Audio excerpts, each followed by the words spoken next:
मित्रों प्रणाम, जय श्री राधे। आज हम बात करने वाले हैं मेष राशि का वार्षिक राशि। सर्वप्रथम तो आपको नव वर्ष की बहुत बहुत बधाइयाँ, शुभकामना। माता रानी से ये कामना करते हैं आपका यह वर्ष उत्तम रहे और आपकी समस्त कामनाएं पूर्ण हो। आइए जानते हैं आपको इस वर्ष में कुछ उपाय करने की आवश्यकता है। उन उपायों को हम आपको बताएंगे और आने वाली जो दिक्कतें हैं, जो परेशानियां हैं, उसके बारे में आपको कुछ सुझाव देंगे कि जिससे उस नुकसान को कम किया जा सकता है। जो कष्ट आने वाले हैं उन कष्टों को हम कम किया जाए उपायों के द्वारा, अपने भगवान की कृपा से, अपने इष्ट की कृपा से, भगवान को मना करके, अपने इष्ट को मना करके और कुछ उपायों के द्वारा आप उन कष्टों से आप निजात पा सकते। आइए जानते हैं मेष राशि वालों के लिए। वैसे तो हम प्रत्येक महीने मासिक राशिफल देते हैं, लेकिन जो ये वर्ष का राशिफल होता है तो इसमें मेन ग्रह लिए जाते हैं, जैसे कि बृहस्पति, जो बड़े ग्रह होते हैं, जो जिनका जो है गोचर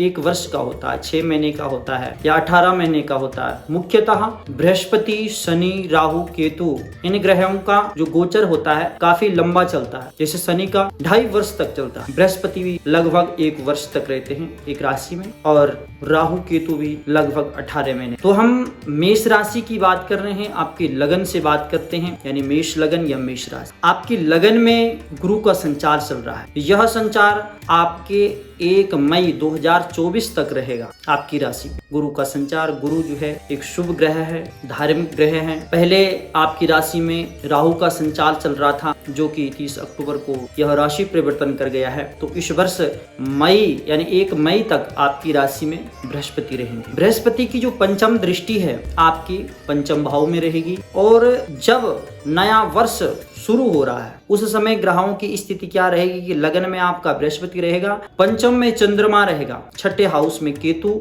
और अष्टम में बुध शुक्र का योग रहेगा। नवें यानी भाग्य स्थान में आपके सूर्य मंगल विराजमान रहेंगे और लाभ स्थान में शनि, द्वादश में राहु। बृहस्पति की जो पंचम दृष्टि आपके पंचम स्थान में यानी संतान के भाव, जहाँ विद्या बुद्धि का स्थान है, उस स्थान में, तो बृहस्पति आपकी विद्या की, बुद्धि की और संतान पक्ष के लिए यह अच्छम और उत्तम रिजल्ट देगा। सप्तम दृष्टि इसकी सप्तम हाउस में रहेगी, जो कि वैवाहिक जीवन के लिए, बिजनेस पार्टनर के लिए, लाइफ पार्टनर के लिए वह दृष्टि भी शुभ रहेगी, क्योंकि यह अपने मित्र की राशि में है। बृहस्पति स्वतंत्र है, किसी तरह से पीड़ित नहीं है। सप्तम दृष्टि सप्तम हाउस में होगी और नवें दृष्टि आपके भाग्य स्थान में, जो कि इनका अपना घर है, धनु राशि पे।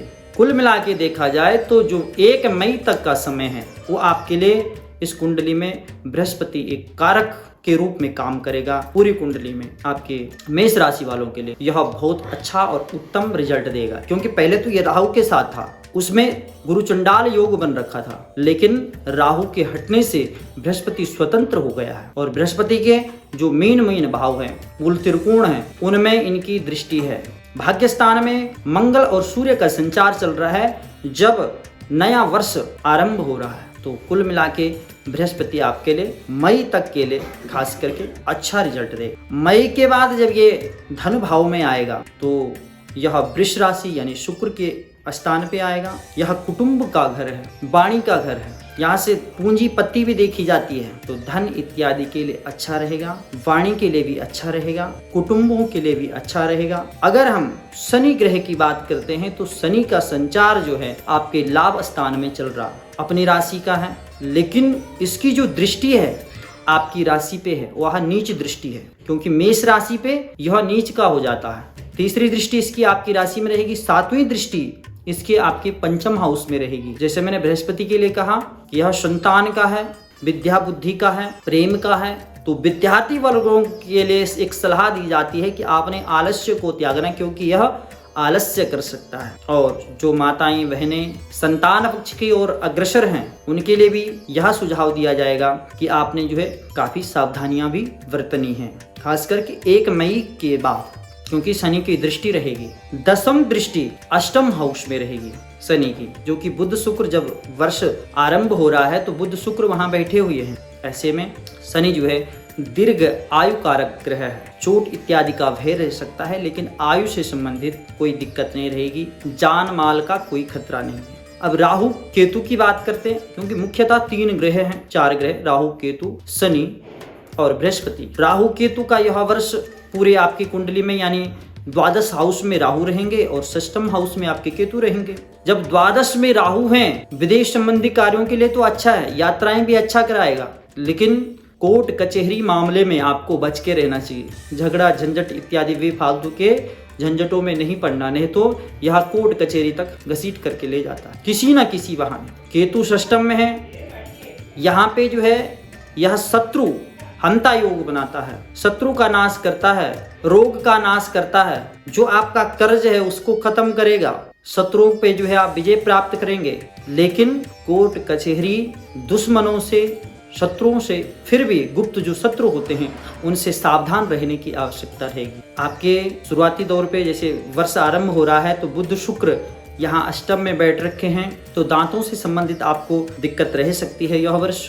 बाकी भाग्य आपका साथ देगा। शनि के कुछ उपाय करने की आवश्यकता होगी क्योंकि नीचस्थ दृष्टि है और उसका जो प्रभाव है वह ये रहेगा कि मानसिक तनाव, गुप्त चिंताएं और कार्यों में जो बनते हुए कार्य हैं उनमें अड़चने आ सकती है। स्वास्थ्य संबंधी जो है दिक्कतें हल्की फुल्की रह सकती है और जो सगे संबंधी हैं उनके साथ हल्का फुल्का मन मिटाव भी करवा सकता है। लेकिन इसमें एक पॉजिटिव पॉइंट ये है कि वर्षारंभ से लेकर के जो 30 अप्रैल यानी 1 मई तक का जो समय है, बृहस्पति का जो संचार चल रहा है आपकी राशि में है, यह आपको मान प्रतिष्ठा अवश्य दिलाएगा, कारोबार में भी तरक्की अवश्य कराएगा और प्रमोशन के भी योग अवश्य बनेंगे। 5 फरवरी से जो 14 मार्च तक का जो समय है वहां में मंगल उच्चस्थ रहेंगे यानी मकर राशि में रहेंगे, जिसके कारण से आपको जो बिगड़े हुए काम हैं उनमें सुधार अवश्य होगा। स्वग्रही दृष्टि है तो अच्छा आपका स्वास्थ्य में भी यह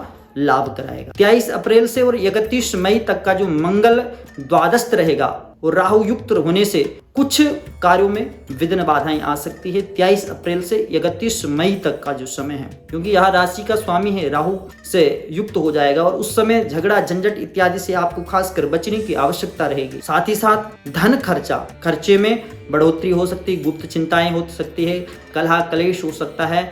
यात्राओं से अगर आप यात्रा कर रहे हैं उस दौरान तो आपको कुछ परेशानियां भी हो सकती है। और 20 अक्टूबर से लेकर के वर्षांत तक जो मंगल जो है कर्क राशि में रहेंगे यानी नीचस्थ हो जाएंगे, तो उस समय भी थोड़ी सी आपको परेशानियों का सामना करना पड़ सकता है। धन हानि के लिए योग बन सकते हैं, स्वास्थ्य खराब हो सकता है, बनते कार्यों में अड़चने आ सकती है। इसके लिए आपको उपाय करने की आवश्यकता रहेगी कि प्रत्येक मंगलवार के दिन और गुरुवार के दिन और शनिवार के दिन कच्ची लस्सी में थोड़ा सा शहद डाल करके उसमें तिल और चावल आदि डाल करके श्री हरिहर और अष्टोत्री सतनाम स्तोत्र का पाठ करें और उस जो ये वस्तु हैं चावल इत्यादि जो लस्सी है, शहद है, इसको पीपल के पेड़ में चढ़ाएं।